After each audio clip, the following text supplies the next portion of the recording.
안녕하세요. 저는 영국에 사는 한국 아빠입니다. 저는 콜린성 두드러기가 걸린 지 만 4년 되었고요. 지난 반년간 완치에 가까울 정도로 증상이 완화되어서 두드러기가 올라오거나 피부가 따가운 증상은 거의 사라졌습니다. 여러분들은 콜린성 두드러기에 대해서 무엇이 가장 궁금하세요? 원인인가요? 아니면 치료 방법인가요?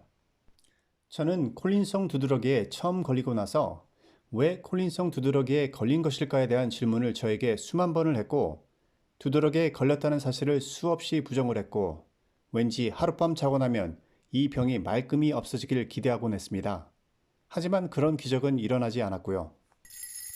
통증이 너무 심해서 일상생활도 힘들었고 직장생활도 많이 힘들었습니다. 여러분들도 여러 가지 방법으로 치료를 시도해 보셨겠죠? 인터넷 덕분에 우리는 정보의 홍수 속에서 살아가고 있습니다. 저도 참 여러 가지 방법을 시도해 보았어요. 어떤 사람은 하루에 물만 2리터씩 마셔서 완치를 했다고 하고, 어떤 사람은 영양제를 먹어서 증상이 완화되었다고 하고, 어떤 사람은 졸려 주사를 맞아서 좋아졌다고 합니다. 정말 어떤 치료 방법이 맞는지 직접 해보지 않고는 알 수가 없었습니다. 제가 가장 효과를 본 방법은 규칙적으로 땀을 흘리는 것입니다.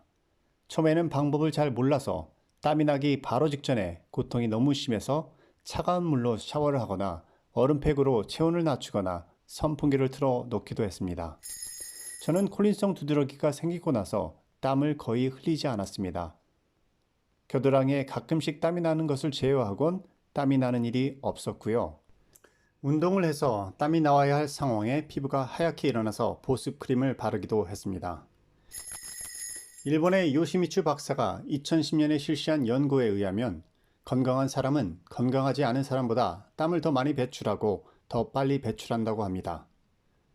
콜린성 두드러기 환자들이 대부분은 땀을 배출하지 못하니까 건강과는 거리가 멀다고 해도 과언이 아닐 정도로 아주 미세한 실내, 실외 온도의 변화에도 피부가 즉각적으로 반응을 해서 불쾌감이나 고통을 경험하게 됩니다. 심지어는 아주 작은 움직임으로도 피부가 따끔거리는 증상을 경험합니다. 아마 상당수의 콜린성 두드러기 환자들은 몸의 체온이 올라가는 것을 방지하기 위해서 운동을 아예 하지 않거나 무거운 것을 들지 않거나 계단을 이용하지 않거나 하겠지요.